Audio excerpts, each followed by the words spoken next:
So, picture this. It's a humid Saturday afternoon in the suburbs of Ohio. Me, my buddy Big Al, and a few guys from the block are having a Garage Mahal BBQ. You know, burgers on the grill, a little classic rock, and way too much of cheap light beer. Suddenly, Big Al stops mid-burger. He's staring at the house across the street. This beat-up silver sedan pulls up, and this kid, maybe 20 years old, hops out wearing a hoodie in 90-degree heat. Total rookie move. He sprints up to Mrs. Gable's porch. She's 85, by the way, and grabs two massive packages. One was definitely a new air fryer. Now, normally, we call the cops and wait. But Big Al, he's a former linebacker with two knees that don't work, but a heart made of pure justice.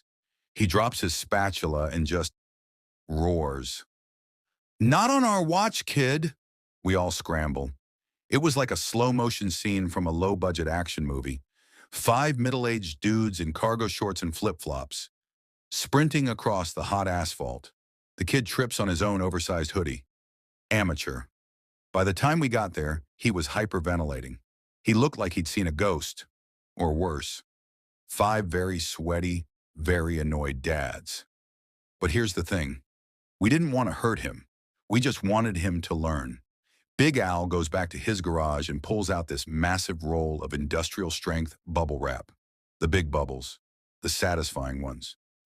We didn't just catch him. We mummified him. We wrapped that kid from his ankles to his armpits in 3 layers of premium plastic protection. He looked like a human marshmallow.